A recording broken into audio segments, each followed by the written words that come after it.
एवं संत समाज, सत्संग प्रेमी आत्मीय बंधुओं एवं भक्तिमय मेरी माता बहनों, आइए पहले आप लोगों के समक्ष एक भजन प्रस्तुत है, फिर कुछ समय विचार रखूंगी।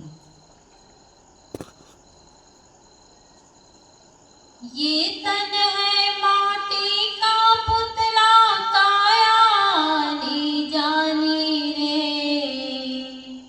ये तन है माटी का पुतला, काया ली जानी रे। कभी पानी में नाव चले हैं, कभी नाव में पानी रे। कभी पानी में नाव चले हैं, कभी नाव में पानी रे। मोह माया में फंसा रे प्राणी, रूप गजब मन भाया रे। मोह माया में फंसा रे प्राणी, रूप गजब मन भाया रे। जीवन ठगनी इस माया ने, कैसा नाच नचाया रे। जीवन ठगनी इस माया ने, कैसा नाच नचाया रे। ढल जाएगी तेरी जवानी, सबकी यही कहानी रे। ढल जाएगी तेरी जवानी, सबकी यही कहानी रे। कभी पानी में नाव चले हैं, कभी नाव में पानी रे। ये तन है माटी का पुतला, काया ली जानी रे। कभी पानी में नाव चले हैं, कभी नाव में पानी रे। चकाचौंध में अटका मानो, बात समझ ना आए रे। चकाचौंध में अटका मानो, बात समझ ना आए रे। जो आया है जग में एक दिन, सब कुछ छोड़ के जाए रे। जो आया है जग में एक दिन, सब कुछ छोड़ के जाए रे। गुरु भजन तू भजने बंदे, बात क्यों ना माने रे। गुरु भजन तू भजने बंदे, बात क्यों ना माने रे। कभी पानी में नाव चले हैं, कभी नाव में पानी रे। कभी पानी में नाव चले हैं, कभी नाव में पानी रे। साधु संत की संगत कर ले, यही संग तेरे जाए रे। साधु संत की संगत कर ले, यही संग तेरे जाए रे। समय अमोलक बीता जाता, कौन तुम्हें समझाए रे। समय अमोलक बीता जाता, कौन तुम्हें समझाए रे। अंत समय ये काम न आए, धन दौलत अदगानी रे। कभी पानी में नाव चले हैं, कभी नाव में पानी रे। ये तन है माटी का पुतला, काया ली जानी रे। कभी पानी में नाव चले हैं, कभी नाव में पानी रे। कभी पानी में नाव चले हैं, कभी नाव में पानी रे। प्रेम से बोलिए सतगुरु कबीर साहिब की जय, संत समाज की जय। सतगुरु कबीर साहिब जी की एक बहुत ही सरल साखी है। शब्द संहारे बोलिए, शब्द के हाथ न पाओ। एक शब्द करे औषधि, एक शब्द करे घाव। सदगुरु कबीर साहब जी इस साखी में हम सबको ये बताना चाहते हैं कि वाणी कैसे बोलना चाहिए ना, वाणी का प्रयोग हमें कैसे करना चाहिए, इस पर यह साखी में बताया गया है। तो कहते हैं कि शब्द संहारे बोलिए, शब्द के हाथ न पाओ। सदगुरु कबीर साहब जी कहते हैं कि शब्द सदैव संभाल करके बोले। क्यों? क्योंकि शब्द के हाथ पांव नहीं होते हैं। इसलिए कहते हैं ना, कमान से निकला हुआ तीर और जबान से निकला हुआ शब्द कभी वापिस नहीं आते हैं। इसलिए हमेशा संभाल करके बोलना चाहिए। अब हम विचार करते हैं कि शब्द कैसे बनते हैं। शब्द बनते हैं ओष्ठ, तालु, दंत, कंठ, इससे शब्द बनते हैं। तो ये शब्द जो होता है बहुत ही छोटा होता है ना। ये वाणी जो होती है बहुत ही छोटी होती है। मनुष्य सौभाग्यशाली है कि उसे विकसित मन के साथ साथ वाणी की शक्ति मिली हुई है। कहने का मतलब विकसित मन यानी मनुष्य विवेक विचार कर सकता है, अपने पाप को पुण्य में बदल सकता है, अपने दुख को सुख में बदल सकता है, अपने गलत कर्मों को अच्छे कर्मों में बदल सकता है। ये उनके पास विकसित मन मिला हुआ है। और ये सबसे बड़ी चीज मिली है वाणी की शक्ति। आप हम सब देखते हैं, सुनते हैं कि वाणी की शक्ति सिर्फ और सिर्फ मनुष्य को मिली है। ऐसे उदाहरण से समझे कि जैसे हम सब ने कुत्ता को भौंकते हुए देखा है और सुना है ना। तो कुत्ता जब भौंकता है तो समझ में आता है कि वो क्या बोल रहा है। भौंक तो रहा है, पानी मांग रहा है कि कुछ बोलना चाह रहा है, कि उसके शरीर में कुछ दर्द है कि क्या है, समझ में आता है? कुछ समझ में नहीं आता। तो कुत्ता केवल भौंकता है, चिड़िया केवल चहकती है, गाय केवल रंभाती है, शेर केवल दहाड़ता है, घोड़ा केवल हिनहिनाता है।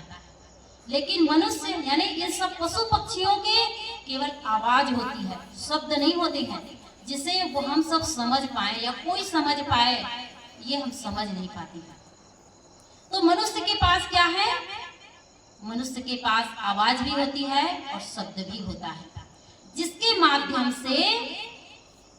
माध्यम से हम अपने, अगर हम अपने मन में कहीं दुख है, पीड़ा है, तो उसे कोई अपने मित्र के पास, पड़ोसी के पास या और किसी सगा संबंधी के पास हम अपनी बात को रखते हैं कि ऐसी ऐसी बात है।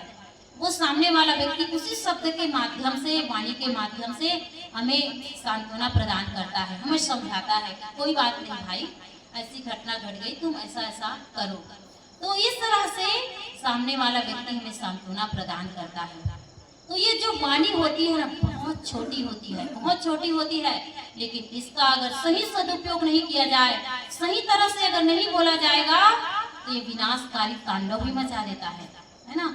ये अभिशाप सिद्ध हो जाता है। और इसी वाणी का सदुपयोग किया जाए तो वरदान सिद्ध होता है। सुबह के सत्र में हम सब ने ये सुना, ये चर्चा होगी कि रत्नाकर डाकू, अंगुलीमाल और भी तुलसीदास, पहले तुलसीदास कहते हैं, अब तो संत शिरोमणि तुलसीदास जी हो गए। तो ये सब शब्द ही उन सब ने सुना और अपने जीवन को बदल दिया। सुने कि नहीं सुने? है ना, पहले वाले सत्र में रत्नाकर डाकू से वो शब्द ही था नारद जी के, जो रत्नाकर डाकू को मिला। और वो साधारण डाकू से ना, एक डाकू से क्या बन गए? रत्नाकर डाकू से आदि कवि वाल्मीकि जी बन गए, रामायण के कर्ता बन गए। और अंगुलीमाल कितना खूंखार आता ताई था, लेकिन भगवान बुद्ध की संगत से एक महान भिक्षु बन गए। एक साधारण तुलसीदास, अपनी पत्नी रत्नावली से ऐसा ज्ञान मिला, ऐसा शब्द मिला, तो वो साधारण तुलसीदास से संत शिरोमणि गोस्वामी तुलसीदास जी बन गए। तो ये शब्द होते हैं जो एक शब्द हमें ऊपर उठा देते हैं। और कहते हैं वो शब्द ही है जो महाभारत खड़ा हुआ। अभी कथा में आती है कि द्रौपदी ने ये कहा दुर्योधन से कि अंधे का पुत्र अंधा, है ना, इतना ही शब्द कहा और उसे प्रतिशोध की भावना हो गई। कहा इस शब्द का, इस अपमान का बदला एक दिन मैं जरूर लूंगा। और कुछ न कुछ कारण बना जिससे महाभारत युद्ध हुआ। वो शब्द ही था। कैकेयी के द्वारा दशरथ जी को 2 प्रतिज्ञा मांगी गई कि राम को 14 वर्ष का वनवास और भरत को राजगद्दी, है ना, 14 वर्ष राजगद्दी मिली। वो शब्द ही था और वो शब्द के कारण श्री राम जी 14 वर्ष वनवास गए और वहां लंका कांड हुआ, तो शब्द ही था जो लंका कांड से अनेक प्रकार की घटना घटी। तो मैं यही बताना चाहती हूँ कि एक शब्द जो होता है विनाशकारी तांडव मचा देता है। कहते हैं अगर हमारे देश में महाभारत युद्ध नहीं होता तो भारत का नक्शा ही कुछ और होता। तो ये शब्द होते हैं जो विनाशकारी तांडव मचा देते हैं, और वो शब्द जो होते हैं जो नीचे से ऊपर उठा देते हैं। तो वाणी बहुत छोटी होती है, और कई ऐसे उदाहरण हैं, जैसे छोटी चीज होती है चींटी, है ना, चींटी कहते हैं ना, बहुत छोटी होती है चींटी, लेकिन वो चींटी मैंने सुना है कि कहीं हाथी के सूंड में घुस जाए, हाथी के सूंड में घुस जाए तो उस विशाल हाथी की भी मौत कर लेती है। सब सुने हैं हम सब ने। और कहते हैं कि एक पोटेशियम साइनाइड होता है जो जरा से चख लेने पर, एक जहर होता है, जरा से चख लेने पर आदमी की मौत हो जाती है। और भी कहते हैं कि हम सब ने एटम बम बम बम देखा है ना, बम सही कि नहीं देखे, मोबाइल में तो देखे होंगे, मोबाइल में टीवी में है ना, एक गोल गेंद जैसे रहता है। कहती हैं कि उसे हजारों किलोमीटर दूर से फेंका जाता है ना, तो उस गांव को, उस शहर को तहस नहस कर देता है। उदाहरण आप सब जानते हैं कि अमेरिका के मेजर टॉन फिलिपी द्वारा वो फेंका गया बम जापान के 2 महानगर हिरोशिमा और नागासाकी में, आज से कुछ वर्ष पहले अमेरिका के लोगों ने जापान में वो विनाशकारी बम फेंका था, जो कहते कितना बड़े बड़े शहर, वहां कोई चीज नहीं बची, पूरे त्राही त्राही मच गई। और यहाँ तक बात बताई जाती है कि आज भी उस परमाणु बम का प्रभाव उस हिरोशिमा और जापान फिर से बसाया गया, हिरोशिमा नागासाकी वो शहर फिर से बसाया गया। और कहते हैं कि आज भी उस धरती में ऐसा प्रभाव है इस परमाणु बम का कि आज भी विकलांग बच्चे पैदा होते हैं। तो ये छोटी छोटी चीजें होती हैं। कहते हैं कि आप लोगों ने सुना होगा कि भाप के इंजन का आविष्कार सबसे पहले किसने किया था, हम लोग पढ़ते थे स्कूल में, है ना। तो भाप के इंजन का पहला आविष्कार जेम्स वाट ने किया था, है ना, जेम्स वाट ने भाप के इंजन का पहला आविष्कार किया था। कहते हैं कि वो लड़का जब छोटा था तो कोई भी चीज को बारीकी से देखता ही रहता था। उसके माँ बाप सोचते थे कि ये बालक निकम्मा है, ये आगे चल करके कुछ नहीं करेगा। लेकिन एक दिन देखा कि केटली में पानी ढक्कन में ढका हुआ है, पानी खौल रहा था, कैसे ऊपर नीचे आ रहा है, और उसी को वो शोध किया। और कहते हैं भाप के इंजन का पहला आविष्कार जेम्स वाट ने किया था। तो कहने का मतलब ये है कि ये छोटी छोटी चीजें होती हैं, जो उसका सही सदुपयोग किया जाए तो वही उत्थान का कारण बन जाता है, और गलत उपयोग किया जाए तो पतन का कारण बन जाता है। तो इसीलिए सदगुरु कबीर साहब जी एक उदाहरण देकर के हम सबको समझाते हैं कि शब्द हमेशा संभाल करके बोलना चाहिए। और भी अनेक साथी कहते हैं ना, बोल तो अमोल है जो कोई बोले जान, ये तराजू तौल के तब मुख बाहर आन। ये बोल बहुत अनमोल होती है। जिसको बोलना नहीं आता है ना, अपने मित्र को भी दुश्मन बना डालते हैं। अपने पत्नी में, अपने पत्नी को, पति को, भाई को, परिवार वाले बोलना नहीं आता जिसको, एकदम से बोल देते हैं, जोर से बोल देते हैं, एकदम गुस्सा करके बोल देते हैं, बोलने का ढंग नहीं रहता है। तो परिवार में आज देख रहे हैं ना, घर परिवार देश और समाज में लड़ाई का कारण क्या है, यही शब्द ही होते हैं, बोलने का ढंग नहीं है, तो लड़ाई और झगड़ा होना स्वाभाविक सी बात है। इसलिए हमेशा संभाल करके बोलना चाहिए। सदगुरु कबीर साहब जी कहते हैं, एक शब्द करे औषधि और एक शब्द करे घाव। एक शब्द औषधि का काम कर जाता है। सचमुच में विचार किया जाए तो इस दुनिया में सबसे मीठी चीज क्या है? आप लोग को पूछा जाता, आप क्या कहेंगे? रसगुल्ला की बर्फी, जलेबी, क्या कहेंगे? है ना, वाणी होती है ना। कोई कोई वैसे भी कह सकते हैं, भाई वाणी कोई खाने की चीज थोड़े सा हो तो मीठी होगी, ऐसे हैं कहानी के माध्यम से समझते हैं। सचमुच में इस दुनिया में सबसे मीठी चीज होती है, वाणी होती है। कैसे होती है आप सब सुने ही हैं, वो कहानी मैं दोहराती हूँ। अकबर और बीरबल की कहानी प्रसिद्ध है, उनकी कहानी अकबर और बीरबल की कहानी है। कहती है कि महाराज अकबर जब भी कोई उसे शंका समाधान करना होता था ना, सभा में अक्सर प्रश्न किया करते थे। तो एक दिन उनकी सभा लगी हुई थी, तो जितने सभा में बैठे थे लोग, जितने बैठे थे ना, एक एक करके पूछते हैं कि दुनिया में सबसे मीठी चीज क्या है।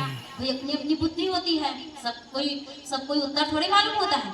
किसी ने कहा बर्फी मीठी होती है, किसी ने कहा जलेबी मीठी होती है, किसी ने कहा रसगुल्ला मीठा होता है, किसी ने कहा अमुक फल मीठा होता है। अलग अलग प्रकार से उत्तर देने लगे, लेकिन महाराज अकबर को संतुष्टि नहीं मिली। फिर बीरबल को कहा, बीरबल तुम बताओ दुनिया में सबसे मीठी चीज क्या है।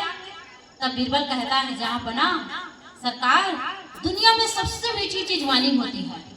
तो महाराज अकबर ने कहा, वाणी कोई खाने की चीज है, वाणी कैसे मीठी होगी। तब कहा, सरकार अगर आपको विश्वास नहीं है ना, तो मुझे आप 2 दिन का समय दीजिए और कोष में से कुछ पैसे भी दीजिए, मैं सिद्ध करके बता दूंगा आपको कि वाणी कैसे मीठी होती है। कहा ठीक है, कोष में से तुम्हें पैसे दिया जाता है और 2 दिन का समय दिया जाता है। कोष में से पैसे लिए थे तो अपने घर में किस्म किस्म की मिठाइयाँ बनाया और 2 दिन के समय में महारानी बेगम साहिबा को अपने घर में आमंत्रित किया। बढ़िया सम्मान के साथ बुलाए। बेगम साहिबा आई बीरबल के घर, बढ़िया कुर्सी टेबल, महारानी थी ना, भाई सम्मान तो करना ही था। तो कुर्सी टेबल लगाया गया और महारानी बेगम साहिबा बैठ गई मस्त। फिर अपने पत्नी को कहता है बीरबल कि महारानी के लिए मिठाइयाँ भोजन परसो। तब थाली में जितने प्रकार की मिठाई बनी थी उसको कटोरियों में सजा करके बेगम साहिबा के सामने पेश किया, रखा, खाने के लिए दिया। तो महारानी जो थी बेगम साहिबा खाने से पहले देख करके खुश हो गई। अरे इतने प्रकार की मिठाइयाँ, इतने प्रकार की मिठाइयाँ तो मैंने अपने राजमहल में भी नहीं खाई। बहुत खुश हो गई वो। और जब खाई तो और मत पूछे कितना खुश हो गई, कितना प्रसन्न हो गई, वो बहुत प्रसन्न हुई। फिर अब जाने का समय हो गया। तब कहा, बीरबल अब मैं जाना चाहती हूँ, मेरा समय हो गया है। तब जैसे ही वो बेगम साहिबा महारानी उठ रही थी तो उसे सुनाई दे इस प्रकार से बीरबल अपनी पत्नी के कान में वो कहता है कि सुनो जी, ये बेगम साहिबा जात की तुरुकनी है और वो जिस जगह पे बैठी है ना उस जगह को झाड़ पोंछ देना। ऐसे कह के एकदम अपशब्द कह के अपमान कर दी। अब बेगम साहिबा उस समय तो कुछ नहीं की, अक्सर जो बड़े लोग होते हैं ना तुरंत जवाब नहीं देते हैं, वो बाद में सोच समझ करके देना होता है। तो उस समय तो कुछ नहीं किया, लेकिन क्रोधित जरूर हो गई, एकदम गुस्सा गई। अब उस समय कुछ नहीं कही। राजमहल में जब गई तो गुस्सा कहीं ना कहीं उतारना चाहता है ना। गुस्सा जब आया तो महाराज अकबर ने अपने पति के ऊपर गुस्सा उतार दी। कहा कि आज बीरबल ने मुझे आमंत्रित नहीं किया था, बल्कि मेरा अपमान करने के लिए मुझे वो बुलाया था। तो महाराज अकबर कहते हैं कि क्या हो गया। तब वो बताती, आप बीती बात ऐसे ऐसे हुआ। कहा ठीक है, मैं सभा में जाऊंगा ना, दरबार में जाऊंगा, तब उसका उत्तर मैं दूंगा उसे, तब बताऊंगा। जब सभा लगती है तो सबसे पहले बीरबल को पूछा जाता है कि बीरबल कैसे तुमने कल बेगम साहिबा को बुला करके उसका अपमान किया। एकदम गुस्सा से जोर से बोलते हैं वो। तब बीरबल बड़े विनम्र भाव से सिर झुका करके कहते हैं कि जहाँ पना सरकार, मेरी इतनी औकात कहाँ जो मैं बेगम साहिबा को बुला करके उनका अपमान करूं। मैंने तो आपके प्रश्न के उत्तर दिए हैं। कहा, क्रोध में आदमी भूल जाता है। कहा, कौन से प्रश्न के उत्तर। कहा कि सरकार, अभी 2 दिन पहले इसी सभा में आपने प्रश्न किया था कि दुनिया में सबसे मीठी चीज क्या है। किसी ने कहा रसगुल्ला, किसी ने बर्फी, किसी ने और कुछ कहा। तो आपको विश्वास नहीं हुआ, आपने मुझे प्रश्न किया तो मैंने कहा दुनिया में सबसे मीठी चीज वाणी होती है। तो आपको विश्वास नहीं हुआ तो कोष में से पैसे लिया, 2 दिन का समय लिया। तो कोष में से जो पैसे लिए मैंने उसका किस्म किस्म की मिठाइयाँ अपने घर में बनाया और 2 दिन के समय में बेगम साहिबा को आमंत्रित किया। तो बेगम साहिबा को मैंने किस्म किस्म की मिठाइयाँ खिलाई जो राज दरबार में नहीं बनती थी। इतने प्रकार की मिठाइयाँ मैंने खिलाया, लेकिन बेगम साहिबा उन सारी मिठाइयों के स्वाद को भूल गई और एक छोटा सा शब्द कहा, उसको वो अभी भी याद करके रखी है। तो सरकार, इससे सिद्ध होता है कि दुनिया में रसगुल्ला बर्फी मीठी नहीं होती, जलेबी मीठी नहीं होती, दुनिया में मीठी होती है वाणी। तो सचमुच में महाराज अकबर को भी विश्वास हुआ कि दुनिया में सबसे मीठी कोई चीज है तो वाणी होती है। तो इसीलिए कहते हैं वाणी हमेशा संभाल करके बोलना चाहिए। फिर से वही बात दोहराऊं, अगर आपको संभाल करके बोलना नहीं आता है ना तो घर परिवार में रोज तू मैं और लड़ाई झगड़ा होता है। सही बात है ना। पति कहता मैं पति हूँ, मैं जैसे भी कहूँ पत्नी को सुनेगी तो सुनेगी, अनुभवी आदमी बैठे बताइए, वो कभी नहीं सुनेगी, वो कहेगी अच्छा ठीक है ना, बार बार ऐसे कहते रहे तो चली मैं अपने मायके, मायके भी चली जाती है। तो इस तरह से कोई एक छोटा सा बच्चा भी डांट करके कहो ना कोई काम तो नहीं करता है, उसे पुचकार करके बोलना पड़ता है, जाओ बेटा ऐसा है तब वो काम करता है ना भाई। तो बड़े जो लोग हो गए अपने मन के अनुसार चलते हैं, आप कहते मेरे अनुसार चल। पति क्या कहता है, पत्नी जो है मेरे घर के बच्चे हो मेरे अनुसार चले, लेकिन उनके पास भी तो मन है, वो भी तो चाहते हैं कि पापा जी पिताजी मेरे अनुसार चले, माँ मेरे अनुसार चले, वो भी तो चाहते हैं। तो इसलिए अगर आप सचमुच चाहते हैं कि आपके साथ कोई मीठी वाणी बोले, आपकी इज्जत सम्मान करे, तो आप भी उसी तरह से बोले, है ना, उसी तरह से बोले। आप अपने आप को बड़े समझेंगे ना, मैं घर का मुखिया हूँ, ये हूँ वो हूँ, तो समझ लीजिए एक सुन तो लेंगे, लेकिन कुछ दिन बाद पलट करके वही जवाब आने वाला है। सदगुरु कबीर साहब जी कहते हैं आवत गारी एक है, उल्टत होय अनेक, कहीं कबीर नहीं उलट ये वही एक किए। आदमी कहता है तुमने मुझे ऐसा कहा, तुम्हारे बाप का नहीं खाता हूँ मैं, ऐसा कहते नहीं, ऐसे कहते हैं। अच्छा ठीक है, ईंट का जवाब मैं पत्थर से दूंगा। छोटी सी बात, कोई बात बढ़ते बढ़ते मुकदमा तक हाँ वही है ना, मुकदमा तक पहुंच जाती है, अदालत तक पहुंच जाती है। और जब पूछा जाता है क्या हुआ, कहे छोटी सी बात है सर, ये इतनी सी बात होती है नहीं, या 4 पंचायत बैठ जाती है, पूछा जाता है क्या बात है, इतनी सी बात है, बढ़ते बढ़ते पता नहीं कहाँ तक पहुंच जाती है। तो समझदार लोग होते हैं ना, बोल तो अमोल है जो कोई बोले जान, ये तराजू तोल के तब मुख बाहर आए। जो समझदार होते हैं, विवेकवान होते हैं ना, तौल करके बोलते हैं। मैं बोलूंगा तो इसका परिणाम क्या आएगा, वो सोच समझ करके बोलते हैं। किसी को नहीं मैं ऐसा कहूंगा तो ऐसा, अपने से छोटे हो उसे भी आप सोच समझ करके बोलिए, क्योंकि पलट करके जवाब देने वाला तब आप और नहीं सह पाएंगे। अरे मुझसे छोटे ऐसे बोलते हो, कहते हैं नहीं हम लोग। तो यही बात है, जो विवेकवान होते हैं ना सोच समझ करके बोलते हैं, और हम साधारण लोग बोल लेते हैं तब पछताते हैं, अरे बेकार में बोला जी, मैं नहीं बोलना था मुझे, ऐसा कहते हैं।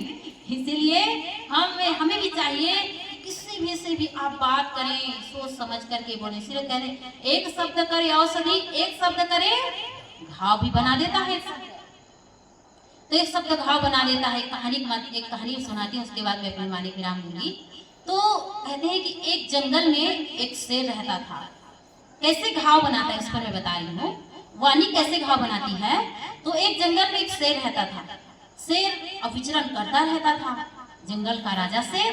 तो एक दिन इसके पाँव में कांटा चुभ गया और इतना खून बहने लगा, दर्द होने लगा उसे। तब वो सोच रहा था, निकाल नहीं पा रहा था। वो सोच रहा था कोई आए और मेरे पाँव का कांटा निकाल दे, मुझे बहुत दर्द हो रहा है। थोड़ी देर बाद एक व्यक्ति उधर से आया। तब वो दूर से ही आवाज देता है, सुनो भैया मेरे पाँव का कांटा निकाल दो, मुझे बहुत दर्द हो रहा है, खून भी बह रहा है। वो व्यक्ति कहता है नहीं नहीं, मैं ऐसी गलती नहीं करूंगा, तुम्हारे पाँव का कांटा निकालूंगा और तुम मुझे खा जाओगे। कहा नहीं भैया, मैं ऐसे विश्वासघात नहीं करूंगा, आप मेरे पाँव का कांटा निकाल दो। मेरे पाँव का कांटा निकाल दोगे ना तो आप जैसा कहेंगे मैं वैसा ही करूंगा। बहुत जिद कर दिया, उस आदमी को विश्वास हो गया, चलो भाई करके। तो वो गया, उसके पाँव का कांटा निकाल दिया। खून बह रहा था वो कम हो गया और वो शेर को दर्द भी कम लगा।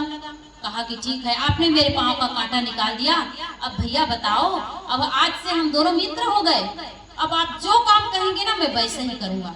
उस व्यक्ति ने कहा मैं तो ठहरा एक गरीब आदमी, लकड़हारा, इस जंगल में आता हूँ, लकड़ी काटता हूँ, गट्ठा बना करके मैं उसे बाजार में ले जाकर के बेच देता हूँ, उसी से मैं अपना परिवार पालता हूँ, अपना पेट पालता हूँ। कहा ठीक है, करना ही चाहते हो तो इस जंगल से मैं लकड़ी काट दूंगा, गट्ठा बना दूंगा, उस गट्ठा को मेरे घर तक पहुँचा देना। तो रोज का काम वो लकड़हारा लकड़ी काटता था, गट्ठा बनाता था और शेर के पीठ पे लाद देता था और वो शेर उसके घर तक पहुंचा देता था।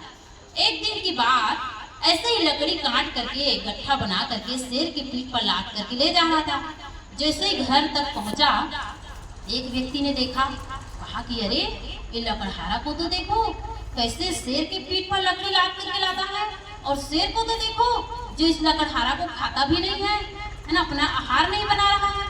उसके मन में बात नहीं रही, वो दूर से ही लकड़हारा से आवाज देकर के कहता है अरे लकड़हारा, तुम कैसे हो? शेर से डर नहीं लगता तुम्हें? इस शेर की पीठ पर लकड़ी लाद करके लाते हो? तब वो लकड़हारा हंस करके क्या कहता है कि अरे ये शेर नहीं, ये तो गधा है, गधा। ऐसा कह दिया। अब उस समय तो गधा शेर कुछ नहीं कहा। अब जब जंगल में गया, दोनों एक साथ मिले, तब लकड़हारा से कहा, सुनो लकड़हारा भैया, हर दिन मैं आपका काम करता था, आज मेरा काम करिए। कहा कौन सा काम? ये जो हाथ में कुल्हाड़ी लिए हो ना, मेरे सिर पर एक बार वार करो। कहा मैं क्यों वार करूंगा? आप मेरे दोस्त हैं, मित्र हैं, मैं क्यों वार करूंगा? कहा नहीं। शेर ने कहा नहीं, मैं कह रहा हूँ कुल्हाड़ी लो और मेरे सिर पर एक बार वार करो। बहुत जिद कर दिए। लकड़हारा ने सचमुच एक बार उसके सिर पर वार कर दिया। खून बहने लगा। कहा ठीक है लकड़हारा भैया, हम दोनों अब 1 महीना बाद मिलेंगे। 1 महीना धीरे धीरे बीत जाता है, तब दोनों फिर मिलते हैं। तब शेर कहता है कि देखो लकड़हारा भैया, तुमने जो मेरे सिर पर वार किया था ना कुल्हाड़ी से, वो घाव अभी बाकी है कि नहीं? वो लकड़हारा सचमुच में देखता है तो बिल्कुल घाव भर गया था और ऐसा नहीं लग रहा था कि किसी ने वहां पर वार किया है। लकड़हारा ने कहा ये तो घाव पूरा मिट गया है, ऐसा नहीं लग रहा है कि किसी ने यहाँ पर वार किया है। तब वो शेर क्या कहता है कि सुनो लकड़हारा भैया, 1 महीना पहले कुल्हाड़ी से मेरे सिर पर वार किया था, वो घाव तो मिट गया, लेकिन इसी 1 महीना पहले एक बात कही थी ना, वो बात मुझे रह रह करके याद आती है। कहा कौन सी बात? लकड़हारा तो भूल गया था। एक दिन मैं आपके घर में मेरी पीठ पर लकड़ी लाद करके मैं ले जा रहा था, तो एक व्यक्ति ने कहा कि इस शेर से तुम्हें डर नहीं लगता है? इस शेर की पीठ पर लकड़ी लाद करके लाते हो? तो आपने कहा था, हंसते हुए कहा ये शेर नहीं, ये तो गधा है, गधा। ये बात मुझे रह रह करके याद आती है। कोई शेर को गधा कहे तो थोड़े सुन सकेगा, है ना? तो वो बात मुझे रह रह करके याद आती, भुलाए नहीं भूलता है। तो इसलिए सिर में जो वार किए थे वो घाव मिट गया, लेकिन आपके वाणी की जो बात है ना, मुझे रह रह कर वो घाव कभी मिटता नहीं। तो यही मैं कहना चाहती हूँ कि कई लोग कहते हैं अपने मुंह से, उसने मुझे ऐसा कहा जी, उसे मैं जिंदगी भर नहीं भूलूंगा, कहते नहीं, और उस आदमी से कभी मित्रता नहीं, उसके घर में नहीं जाते हैं। तो इसीलिए सतगुरु कबीर साहब जी कहते हैं, शब्द संहारे बोलिए, शब्द के हाथ न पाओ। शब्द हाथ पाँव होते हैं, जीभ के कोई हाथ पाँव है खींच ले, है ना? इसलिए तो सदैव संभाल करके बोलना चाहिए। जीवन में शांति चाहते हैं, इज्जत चाहते हैं ना, अगर आप चाहते कि सामने वाला मीठी वाणी बोले तो हमें पहले प्रयोग करना पड़ेगा, तब हमको मीठी वाणी मिल सकती, इज्जत सम्मान मिल सकता है। कोई भी चीज हम देते हैं ना तो पलट करके वो चीज है। तो एक शब्द करे औषधि, एक शब्द करे घाव। वो शब्द वही होता है, लेकिन एक शब्द औषधि का काम कर जाता है और एक शब्द जो है घाव बना देता है। तो इस तरह से मैं आप लोगों के समक्ष सतगुरु कबीर साहब जी के एक सांखी के माध्यम से कुछ समय विचार रखी। अब इन्हीं शब्दों के साथ मैं अपने वाणी को यही विराम करती हूँ। प्रेम से बोलिए सतगुरु कबीर साहब की।